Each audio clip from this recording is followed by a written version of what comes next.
Started 3 minutes late, but on time. Thank you everybody for joining. This is going to be an incredible conversation. I said this earlier. This is our most registered for Beekly we've ever done. Sounds like whatever Simon you got to talk about. The expectations are high. We're going to try to live up to that. Simon Fischreicher is the Chief Customer Success Officer at CDP. He has been with CDP for over a decade, which is about half of its 25-year lifespan. So he's been there for quite a lot. Simon, where I want to start is CDP for 25 years has been a foundational pillar of corporate sustainability work. There's entire departments that exist exclusively because somebody somewhere asked that company to report to CDP. When you guys are at your best, when you're super excited, when everything is in sync, what is the promise you are trying to live up to of why CDP is a truly essential platform in our little industry? Well, great question, and also thanks for having me on the Beekly. I'm excited that your audience is keen to hear what's going on at CDP, where we're headed. And I was loving some music at the beginning, so just Got to appreciate start all. it.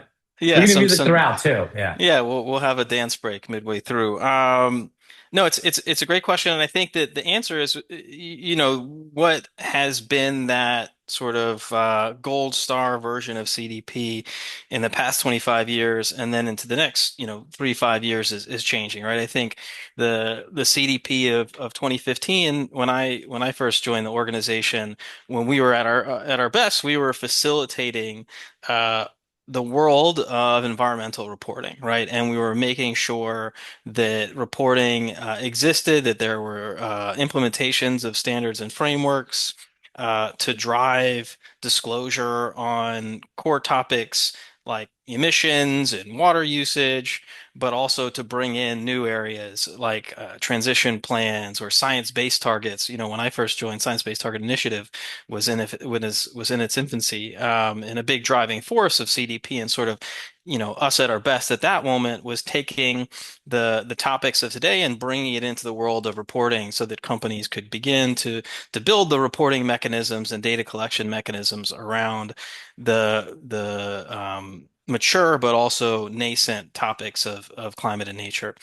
And some of that is still true today, but also I think where we sort of operate at our best now, and our ambition, our goal, our dream is to be surfacing the data that's going to inform the decisions and action that actually lead us to the sort of earth positive climate and nature future we want. And so making sure that we're getting the data in decision makers' hands that's actually going to allow them to make decisions informed by climate and nature performance is sort of where when we're hitting our best.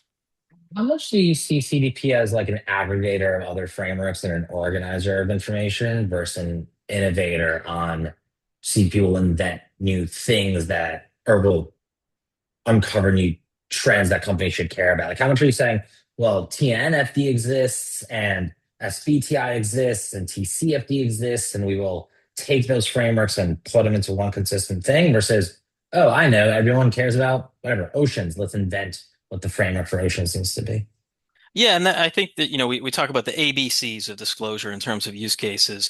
And one of those is sort of a C is sort of compliance and alignment. And that's sort of where CDP can play a role in deduplicating the market, right? If we do a really good job of creating our question bank and driving data forward and making the technology and the interoperability seamless, whatever we collect from that single standardized comparable data set is deduplicated of other efforts disclosures have to do, right? And that's a real aspiration for us going forward, recognizing that the reporting landscape has changed with regulatory reporting, other standards and frameworks from when CEP first started.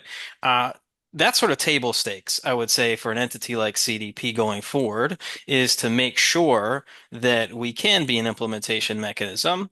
But the secret sauce is, those are the existing frameworks. How do we implement them in a standardized manner? The secret sauce, the sort of USP that CDP continues to maintain is sort of what do we need, right? Not just where is the market right now, but where does the market need to go? And that continues to be something we do, in an ongoing basis. This year, for the first time, incorporating some data points on oceans. There's a lot of attention in sort of blue finance and trying to support a healthy ocean ecosystem. It's not scored. it's pretty integrated throughout. It's a light lift, but finding the way to collect data on some of the emerging topics in the conversation on climate and nature, such that we can build up the use case for that over time and help support the change that needs to happen to lead to healthy, ocean ecosystems. Yeah. I mean, it sounds like it's evolving. I also want to say, folks, the Q&A is open, the chat is open, so feel free to chime in at any time and we'll get to it. That has changed a lot. I mean, for a long time, most corporate sustainability programs exist because of a domino effect that comes from the most sophisticated global investors and the most sophisticated large corporates sending down the supply chain requests for information.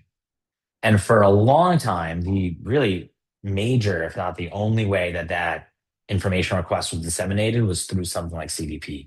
You work with Walmart or you want money from the Norwegian Sovereign Wealth Fund, great. They're going to send you a CDP request and you're going to do that. That has changed in a big way over the last 4 years because now there's a new and maybe even stricter request for information that comes from regulators. And that is what the whole industry has been hoping for a very long time. But that also probably makes CDP look in the mirror and say, okay, great. If there's other ways, or if there's even more powerful entities requesting information and more pressing things taking up corporate stability time, what is the value of CDP? How do you talk about if now there's regulation that requires this information? Why am I double dipping and doing it again in CDP? There's tension there that could be good, but is also not always in line with exactly what CDP has been before. Yeah, no, it's something that we're really focused on as an organization right now and have been for the last couple of years, right? I think super supportive that the world is recognizing the importance of this information and starting to put requirements, right? Making it mandatory in certain jurisdictions, and even more supportive when those regulations are built off of some of the success of um, frameworks and standards that have been in the voluntary space. While we, aren't seeing the sort of SEC climate disclosure rule move forward, in the previous sort of iteration of that, there was a significant citing of CDP data, right? Because CDP data was able to showcase, hey, this is something that companies are already doing, and we've been able to do that for the ISSB, right? We have a partnership with the IFRS and sort of, make it clear that there is a wealth of data and really high uptake with the majority of what the ISSBS as to sort of as one is requiring. That supports the case for more regulation.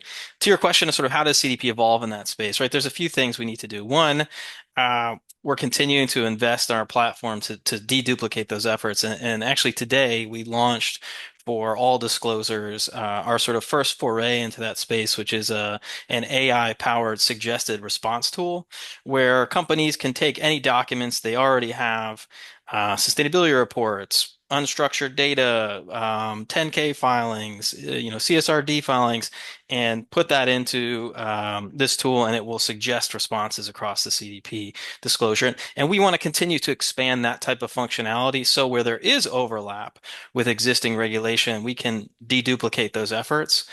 But we also recognize that regulation is going to show up in slightly different ways in each jurisdiction in which it's implemented. The interpretation of ISSB, what's sort of palatable in a certain political regime versus another, may not be 100% consistent, right? We don't have a single global government that's going to enforce that type of reporting and how it's used.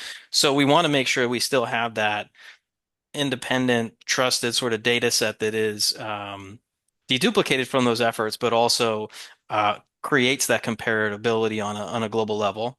Also, we know that regulation can move slow at times, and we may want to continue to nudge or evolve in certain directions, right? And so that's that sort of earlier conversation about bringing in the new. How do we bring in the conversation about adaptation and resilience? And also, and this is where we get really excited, um,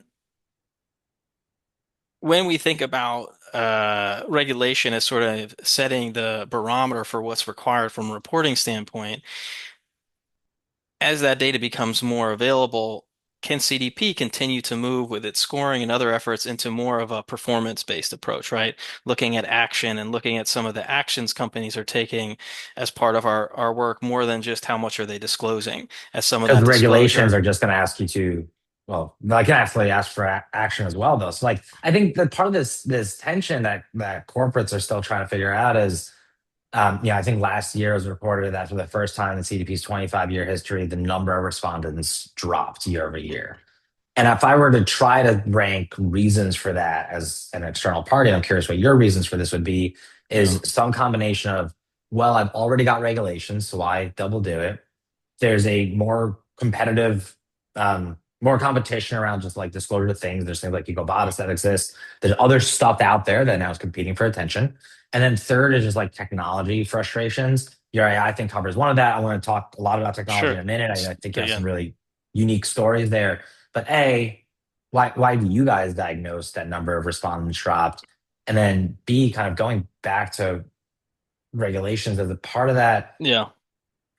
there's still a lot of overlap. And I think companies are trying to figure out, and they just do the regulation thing without CDP. Yeah, no, and I think that's a very legitimate question. I think our goal is to reduce the effort that is required, right, when there is that overlap with regulation, but be able to invest more in the insights that data creates, right? And right now, we create some insights for, on a supply chain side or financial institutions who are signatory to those requests. We haven't spent a lot of time in actually helping companies benchmark and understand how the 25 years worth of data we have can inform what needs to happen next. And sort of that's where I'm getting with the sort of performance and the action piece, which is how can our data help not only surface what happened yesterday, but give insights into what needs to happen tomorrow. And so, digging more into the ability to use the data to surface the right information both for the requesters of that data and for the disclosures of that data as part of Yeah. our sort of roadmap going forward. But you asked about the decrease in disclosures from 1 year to the last. And I think part of you hit on some key points there. I think one of the bigger drivers was actually sort of that we had fewer supply chain requests, and that's been one of the biggest Mm. drivers of disclosure increase over the last 10 or so years. And I think that gets at the sort of competition story, and I think we'll get into this later, sort of CDP's recent organizational change. And I think one of the things we've recognized is, we help create this space that is supply chain, scope 3 emission data collection, right? Going out to your suppliers and collecting emissions data from them. 15 years ago, when CDP started the supply chain program, was a pretty nascent topic. Now there's a number of different, tons of different solutions out there that are doing everything from helping you calculate it just with some spend-based data to, actually going out and working with your suppliers directly to collect primary data. And that's where CDP plays, right, in that primary data space. But we recognize we also need to evolve that, right? And that sort of ability to invest in that solution and be more dynamic and use case driven, meaning if you're coming here because you want to collect data from your suppliers and your suppliers are here because they want to report to you, um, are there ways in which we can make that process a little more flexible? Instead of sort of saying, here is the entire, I'm going for an A version of CDP. And so those are some of the things on our roadmap that are thinking a little bit more sort of customer use case centric as we Yeah. think about the future of CDP.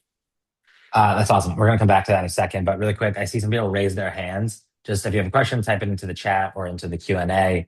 Great question came in the Q&A, where she asked, "I'd love to hear more about how CDP thinks about risk and creating resilience as a business benefit while supporting global climate action." Talk about risk and resilience and what your role is there. Yeah, no, it's always been a part of the data we collect, right? Because if we think back to the initiation of CDP, conceptually, it was to deliver climate data that the investment community could utilize to integrate into decisions and engagement with their portfolio. The use cases evolve. We have a major sort of component of our work that's now on the supply chain side. But because of that, a lot of the data we were collecting was meant to be forward-looking, was meant to be what is the risk to this business going forward, related to climate, related to water, related to forests and now biodiversity and plastics and oceans. And as we integrated TCFD and ISSB, we've continued to have those questions.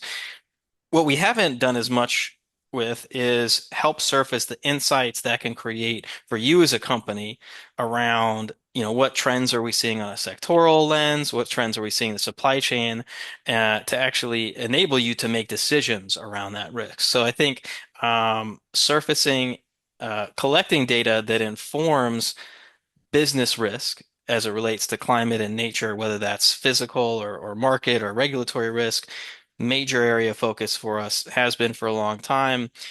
Taking that data to create the insights that help you understand maybe a bit of that predictive risk, something we're really excited to explore as we Help have the me, the reporter, understand that, or help me, the reporter, requester of supply, that yeah, information. both, right? Both. I think, I think where we're able to build the mechanisms to surface that type of understanding of risk, there's a use case both for a reporter, right, a discloser to say, all right, I've put this information in. How does that relate to other companies in my sector, other regions, and can we bring the phrase data on the data? How do we integrate other data sets into our data so that as you're putting in certain location-based information, can we start to surface that in the portal and sort of, hey, you haven't and some of this is sort of ambitious as part of our roadmap. It's not tomorrow, right? But if you're reporting that you don't have certain climate risks or risks related to water and you enter certain information, we want to in the future be able to have more validation in there or a little sort of nudge to say, hey, you just said that,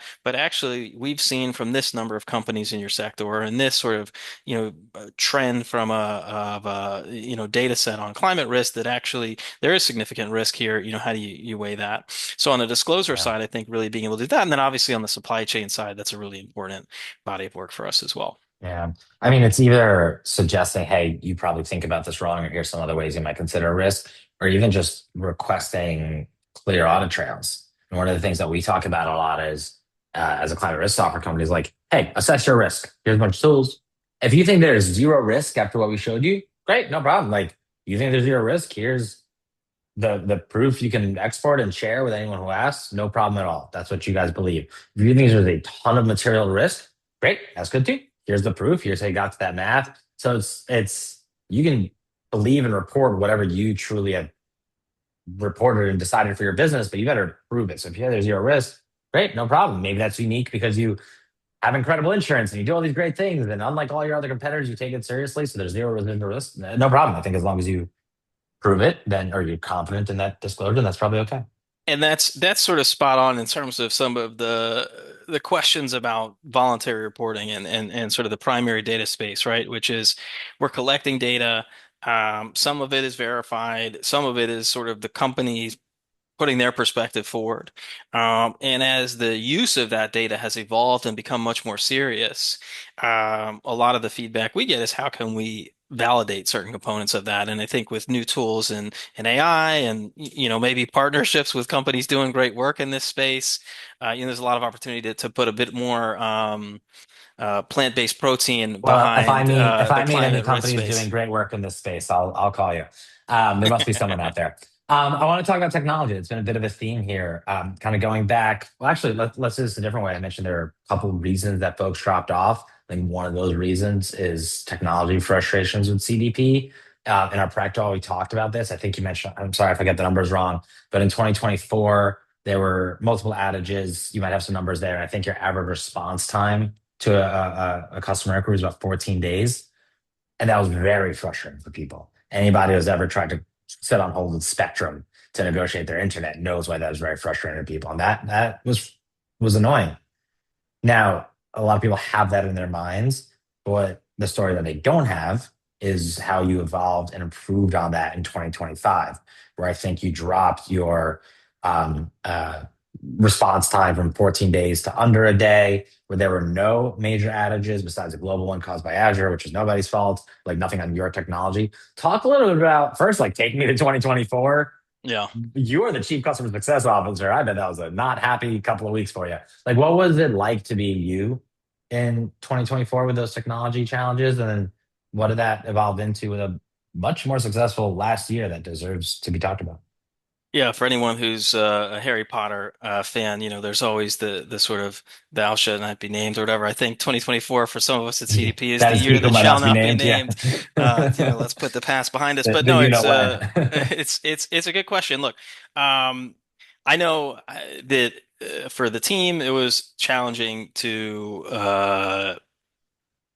be working with customers who wanted to disclose to CDP and were frustrated by the technology, right? So I think the folks who work at CDP are incredibly passionate about the work we do and also incredibly passionate about making sure that those companies who are committed to this work have the best experience they can and that we're not getting in the way, right? And so 2024 is very difficult for companies engaging with CDP who would go into the system and the portal wasn't working. You couldn't save, you had all these challenges facing, and you actually are here to do something we both want you to do, right? So I think that was emotionally kind of challenging for people in addition to the sort of operational, frustrations and cases. And yeah, look, we had over 200 outages. There was about 40,000 cases raised in our help center. 7-day response, 15, resolution. And last year, less than half of that in terms of the number of cases. Took about a day to resolve most issues on from a sort of median perspective, and then a couple hours to respond. And we're on track for a similar, approach.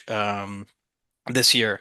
And ultimately it took some sort of courageous decision making because our goal is often to change, adapt every year and sort of manipulate the questionnaire slightly, bring in different topics, change the scoring. And between 2024 and 2025, CDP took a step back and basically said, we've just got to make sure this thing works really well and let's stabilize everything else and focus on making sure the platform is in good shape. We're not going to build the enhancements we might have in mind for the platform. We're not going to change the questionnaire and scoring in significant ways. And I think that while you did see, some fewer disclosures, in part some of the supply chain requests decreasing as other Scope 3 solutions have maybe, emerged, and some frustration from the previous year in terms of the ability to get their suppliers in the system. Uh, we were really pleased to see that most of the sort of larger companies, came back. In fact, we brought in, hundreds of, if not thousands, sort of new disclosures. And this year we've actually been, because of that decision to stabilize, able to enhance, right? Able to build new and take things forward. And we're excited to see that, accelerate in the next couple of years.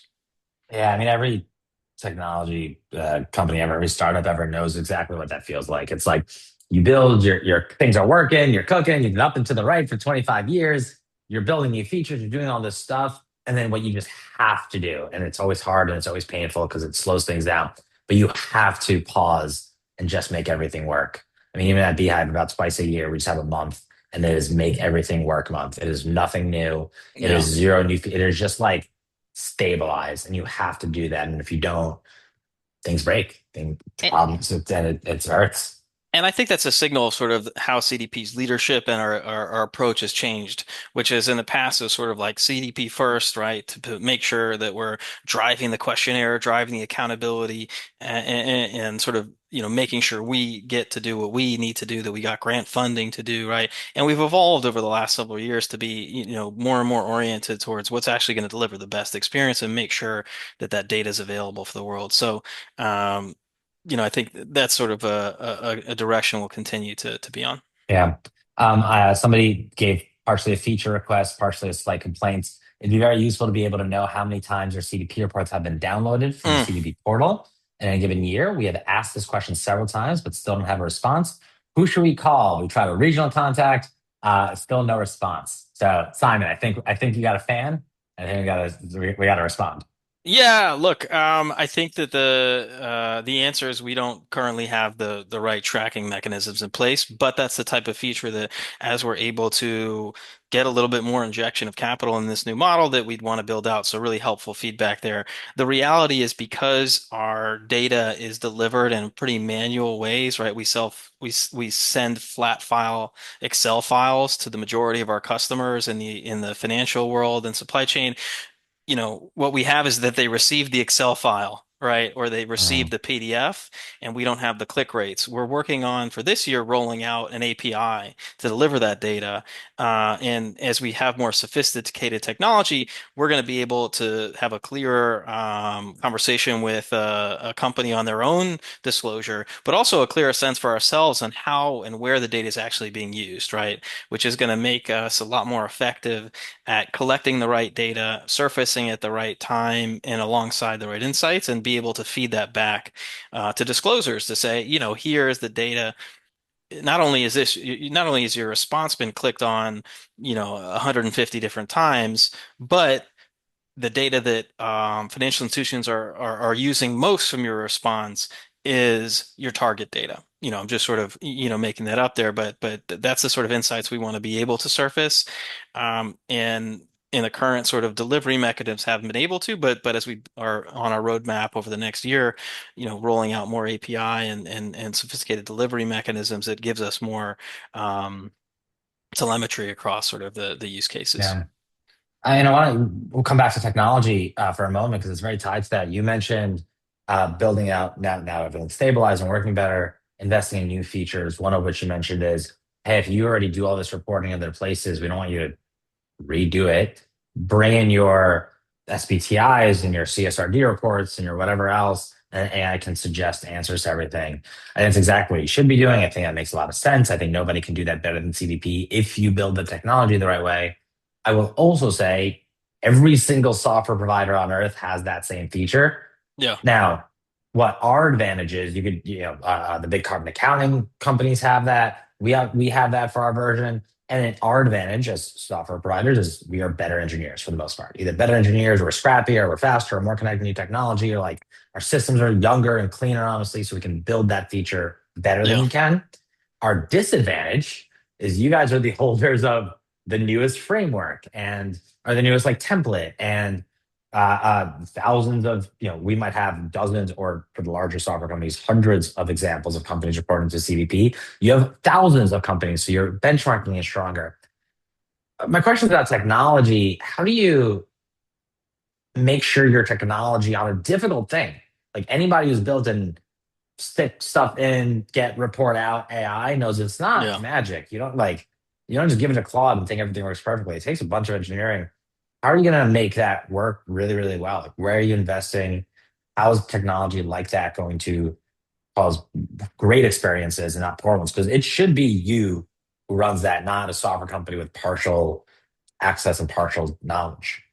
Yeah, no, it's a great question. I think, there's a sort of three core facets of some of our strategy going forward. One is that use case piece, which I talked about, sort of, being more dynamic, more aligned with how we collect data and surface data based on the use cases for that. One is the write once, read many, which is sort of getting into, Hmm. hey, I can disclose here, it goes to, 20 of my supply chain customers, but I also can use it for regulatory alignment and maybe can flow seamlessly through that. And a third is partnerships, right? And so as we're able to invest in our own technology and engineering bandwidth, we can build some of these things. But B, for this tool, actually, we found a partner who had some of that expertise and sort of worked with them to have it built for this specific case. And I think that's something that, in the previous iteration of CDP, we weren't sort of thinking in that way, right? Our expertise is in the data that needs to be collected, the framework and the insights and analysis that comes from that. How do we bring in the expertise of other partners to help, help us get there? And so I think that partnership piece is one of the facets of maybe making sure that experience is positive and we move at pace. Also, we went through quite a bit of pilot testing on this one actually before launching it, and so, you're in the software space, so you know the the Yeah. gamut here, but getting a group of people in starting in February to test it out gave us feedback on, hey, that's working, that's not working, this isn't exactly how we'd want that. Kind of rolled through that, expanded it a bit, had a soft launch with the cycle with about 1,000 entities, and then all of that really positive. And in I mean, that's this, what I mean. Like 1,000 yeah, entities off launch, that's more than most companies have customers. yeah, that's right. Like the biggest sustainability software company, software startup, I don't know, 400 customers maybe. Like if all of them did it twice, they still wouldn't have as many. Like it should be directly cannibalize Beehive feature we spent a long time building. And I think that would be a good thing. Like I hope you guys get this right. Um, Go ahead. No, I was going to say, I Uh, think,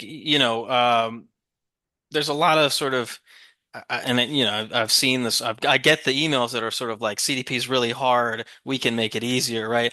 And I don't want to cannibalize sort of business that's going to help companies make sustainability easier, right? And make us drive the action. It hurts me when I see that type of thing, though, because it's like we don't want to be yeah, hard to use, right? We yeah. want to be hard because addressing climate and Because nature doing work is hard, is 100%. hard, right? Writing But stuff should not be hard. Doing work exactly. And should be so hard. I Yeah, think as an ecosystem, not just CDP, but as an industry, hopefully we are all moving towards like making that stuff easier and easier, using the technologies that are out there, partnering with one another to have data flowing such that we can lean into helping, the decision makers actually drive that action faster and faster. So that's sort of where our heads are at. yeah. Right in the 30 mark, we always lose a couple of people and gain a couple of new people as meetings end. So uh, folks, we're talking to Simon Fishweiker. He's the Chief Customer Success Officer at CDP. It's been testy, but I like it. We've had a nice time so far. Keep asking questions in the Q&A in the chat. Someone just asked a question. Um, can you talk about what the announced business separation means for the future of CDP? What are you most excited about, and what are Sure. the biggest challenges? This has been the news story of corporate sustainability about a month ago. But in case folks didn't hear, tell us about what this private equity deal looked like, why you guys did it, and both what you're hoping to happen, but also how this will impact your corporate sustainability reporting customers.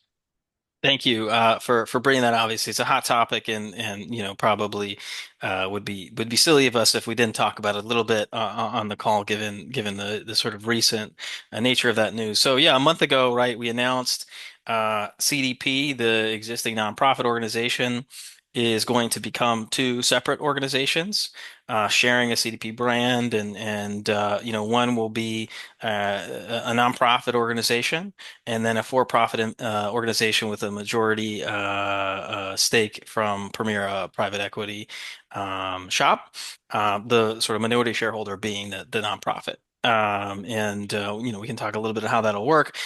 Essentially, the nonprofit's going to focus on continuing to build out and explore the methodologies and the strategic principles behind how do we develop better metrics and approaches to evaluating oceans and plastics and sort of nascent areas like adaptation, resilience, and climate, and using that to flow into and inform the data that's collected and the scores that are implemented by the for-profit entity. But also that nonprofit will have perpetual license to all the data collected for public purpose, right? To support NGO use cases, to support government use cases, and to surface information that's going to help us sort of evaluate where we are against things like the nationally determined contributions from the Paris Agreement, and continue to advance that work through philanthropic funding. On the commercial side, for-profit side, we're going to be able to continue to roll out the disclosure process, the data that's collected. But what really excites me is, for a long time, there's sort of been this tension within CDP of philanthropic funding and what that requires you to do, which is great, right? We want the philanthropic funding, but that isn't necessarily subsidizing or creating the capex required to take a platform and advance it at the scale and pace that we need to do all the things we've been talking about in this conversation, right? So I'm really excited for us to sort of separate, but also continue to advance, a shared ambition on surfacing that information. But on one hand, having that sort of nudge piece happening in a science-led, independent manner over here, and on the other hand, having the capital and bandwidth to really be customer-centric in terms of rolling out a really strong disclosure and surfacing of data, system that can live up to the expectations of the market today. Yeah. How does becoming a for-profit, you're basically open AIing it. Everyone saw how well that went for them. But you don't have to comment on that. How does becoming a for-profit entity impact what customers are going to experience when it comes to costs? That's also been a continually evolving topic. CDP as a nonprofit had to bring in capital from somewhere. That has been partially the cost. One of the complaints that I've heard is in the past, costs have been increased without a clear explanation of what they were increased for. I think we talked a little about that in the prep call. So you can speak to that, but mostly I'm interested in like what should people expect going forward? Will everything be behind the paywall? Are we increasing what's free for certain groups, but increasing the value that paid customers get? Like, how would economics play into the next couple of years of CDP? Yeah, I think just to back up, in terms of pricing in the past, like we have increased prices in the past prior to becoming for profit, and I think we talked a little bit in the prep call, right? In the absence of philanthropic funding covering sort of some of the commercial enhancements and us wanting to make those, you sort of, are trying to cover costs in different ways, right? And so, maybe there's an opportunity to have a more uh, business orientation to pricing, right? Which is, um, what's sort of the value of the product we're putting out there? What is the customer actually willing to pay?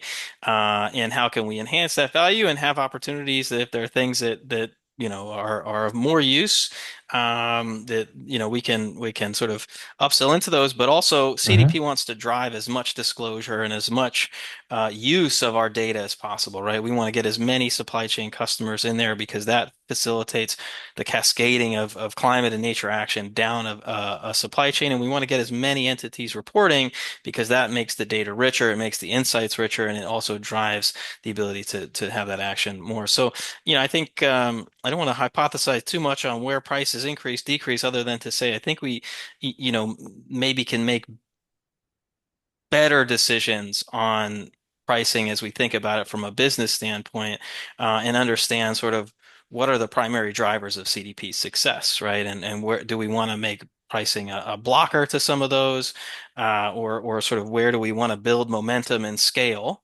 And then what are the things that can be additional value, right? That maybe not everybody needs, but those that need it might be willing to pay. You do have Um, a free tier though, right? I think that's been a bit of a misconception for some people. There's experience of CDP that doesn't cost anything, right? yeah, if you're requested by a supply chain customer and you want to report, that's completely free of charge. And also, we, for disclosures, have built the ability to access up to 20 responses of peers for free as well.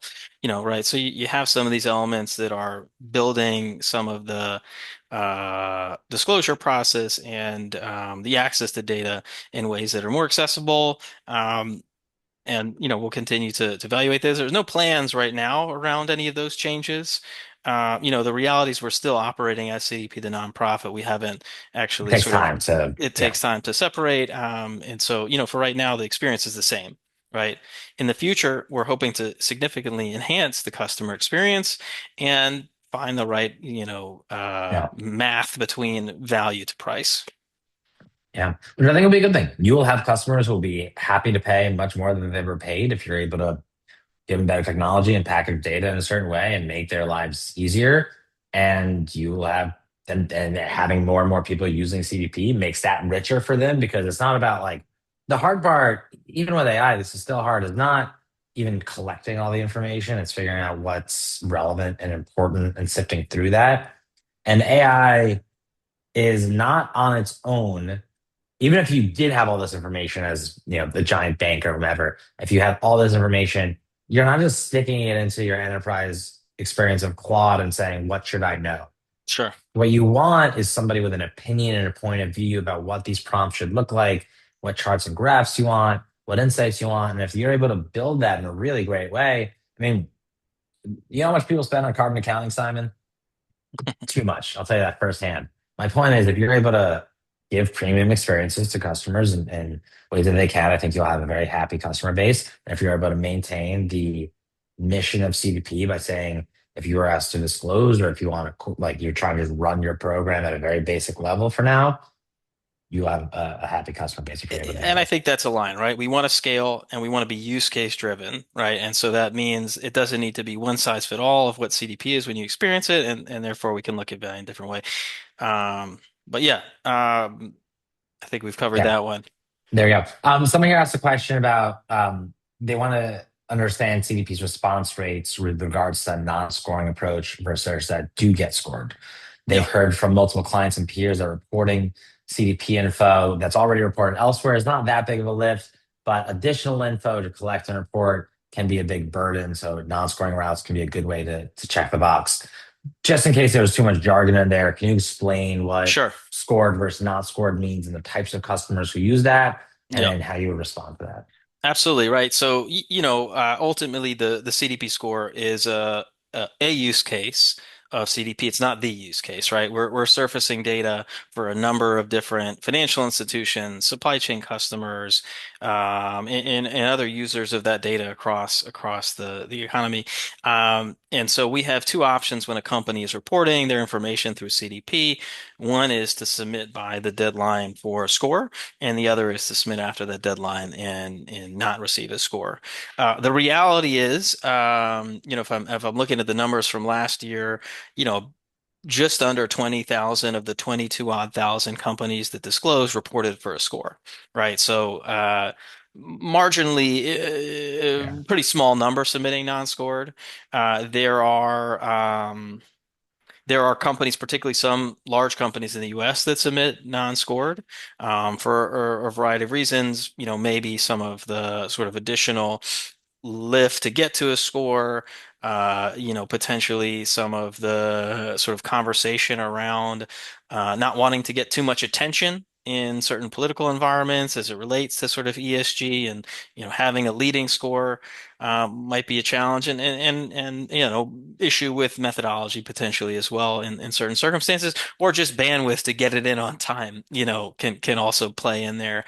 The reality is that we find the score to be a really powerful tool to drive action and set parameters and goals for companies. And we find that many of the financial institutions and aggregators of data that use CDP are also using those scores, not just the score, often the score and the data underneath it, but it's a really good indicator of sort of, where things stand, and then you can dig in a level below that. Yeah, there's actually a moment, and by the way, folks, I just posted in the chat. We do this every single week. I posted some of the upcoming Beekleys we have. So next week we're talking to Mike Rockwell at Hamilton Company, a healthcare manufacturer. It's going to be awesome. He was, I think, one of the best speakers of GreenBiz last year. In 2 weeks, we're talking to sustainability lead at Box, a software company. Many your companies probably use. Then sustainability lead at Scholastic. So if you're in media or publishing, Claudia is wonderful. Yep. Then Angela at Russell Reynolds, a recruiting company. Then we have a Beehive product training. And then if you are in New York, we throw a really, really fun party during Climate Week. So I dropped all that in there. Um, Around the CDP scoring, back to that, there was a moment, there was a back and forth that you were following closely in 2023 and four maybe, where if you Googled a stock, Google would show up their little box and it would show the stock chart, it would show the market cap, it would show the daily high and low, it would show the PE ratio, and it would show their CDP score. And I remember back then I was in carbon accounting and I'd use that in a sales call. Say, by the way, here's an example of how important this is. Yeah. When you just Google Apple stock, one of the nine core things that Google thinks is most important for you to know is your CDP score. Then one day I'm showing this demo and it went away. I was like, oh, that's weird. And another day I showed the demo and it came back. So I bet Google was oscillating. And then I think it went away. How do you can comment on that experience if you want? I'd be curious if you're able to, but how do you think about the role a CDP score plays in meta financial markets, lowercase m meta? Where does CDP score really influence financial decisions still? Yeah, and I can't say I'm privy to the Google conversation It's quite a there. thing. It's quite a Uh, thing. but the CDP score and the data shows up in a lot of different places, right? Like, you log onto a Bloomberg terminal in the ESG Go tab, and there's a whole CDP tab Mm. of data, and that's because the data and the scores allow for that. Um, Not simplification, but right, the standardization, the comparability, the ability to take a quite complex topic, climate, deforestation, water security, and boil it down to either a letter or a small set of metrics that maybe allow you to integrate that. more readily into to sort of an evaluation or an assessment that you're building as part of a portfolio.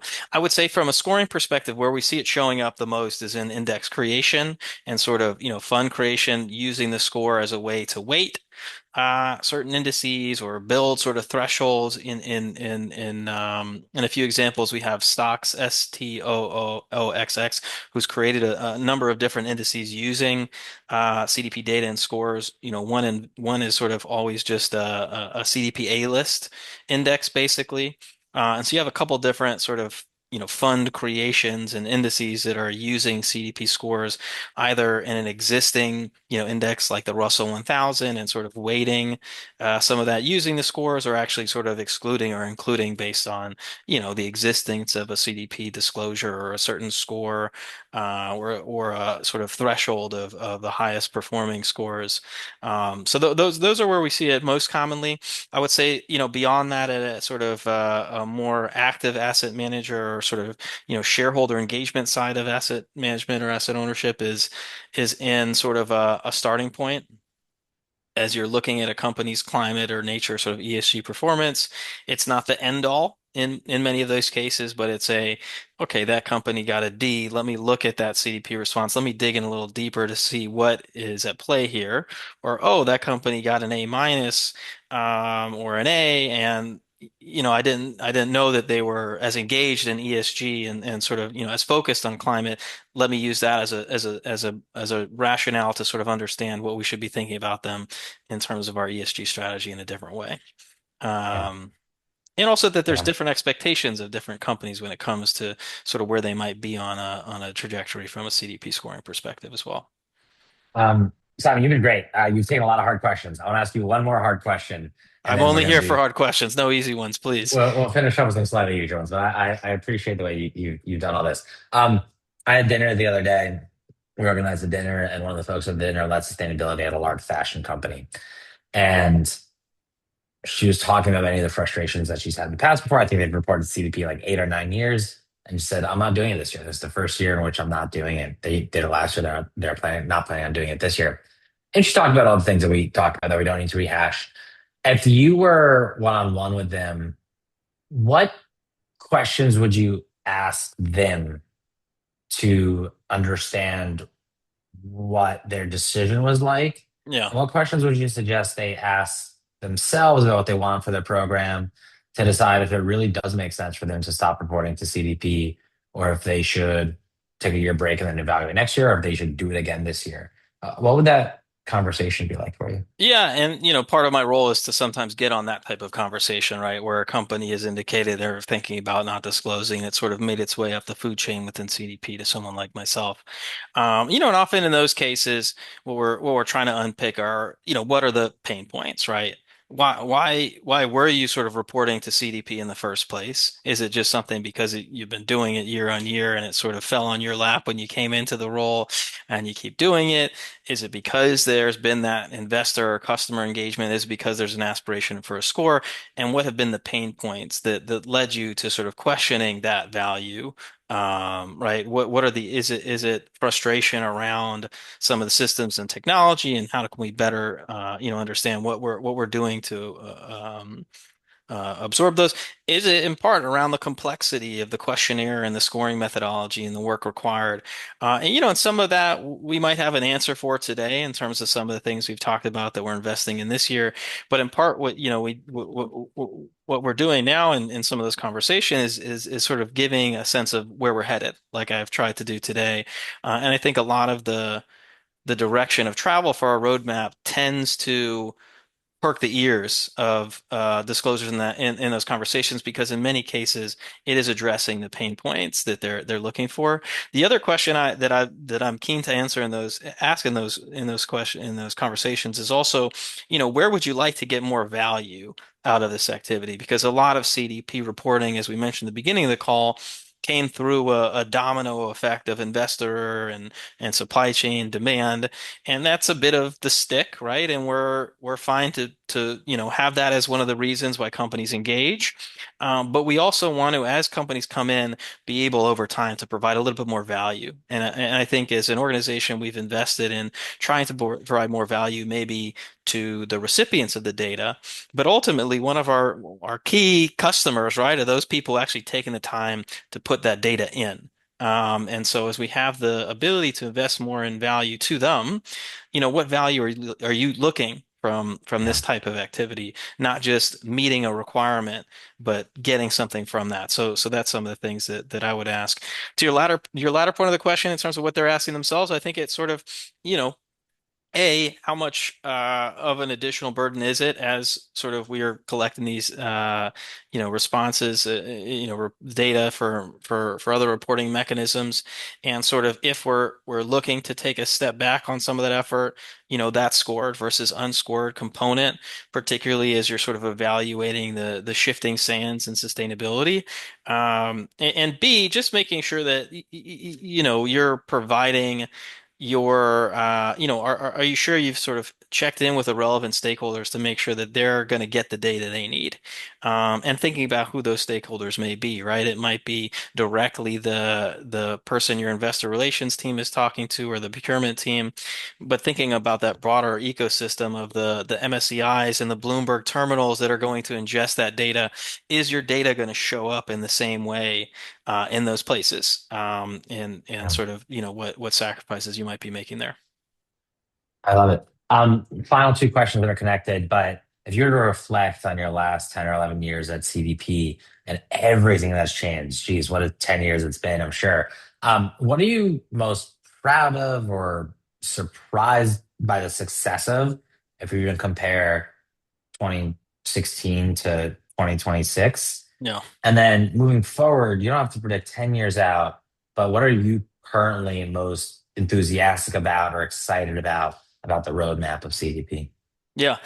To that first question, I remember my early days at CDP getting on the phone with companies about disclosure. It was one of my first jobs, right? Talking to companies in the financial sector and the energy sector and the real estate sector about, the importance of CDP disclosure. And some of those companies hadn't disclosed to CDP before. I was like super enthusiastic coming out of an MBA in sustainability. And what so many of those conversations were about was why should I report on climate or on water or on forests? And what's been really exciting over the last 10 years, and sometimes, when we're so in the moment, we're frustrated with the progress we're seeing at a daily moment, but to look back on those 10 years and see that we don't really have that conversation anymore with companies, right? I think it's understood that this is being used and there's a use case for the information. It's an important body of work. It's now more of a question like we've been having today about why CDP, right? And that's a much more exciting conversation to have because it pushes us as an entity to be a better and better version of ourselves. So we're addressing, the use case for what we're doing more effectively versus the need for this activity at all. So that's something I don't know if it surprised me, but it's just been exciting to see that over time, and it makes me proud that we've been a part of that. In terms of the next 5 years, I'm excited to do what we just talked about, which is start to be a little bit more oriented at what the market needs right now and be able to act quicker and move at pace and hopefully not only be this institution of climate and nature data, but an institution that folks are excited to work with. That they're delighted when they go in and engage with us. The platform is easy to use, and we can sort of talk less about reporting burden and more about how are you getting the right insights to drive the action you need. And I think that's something that we can accomplish over the next 5 years, and I'm looking forward to working with everyone on it. Amazing. You guys truly built a market that did not exist and would not exist without 25 years of blood, sweat, and tears from you all. Appreciate that. And I hope that goes on for another 25. Simon, thank you so much. This was a really fun conversation. Everyone, thank you very much for joining. You will get a recording in a couple of hours, and I hope to see you at a future Beekly. But thank you all very much. Talk soon. Thanks a lot.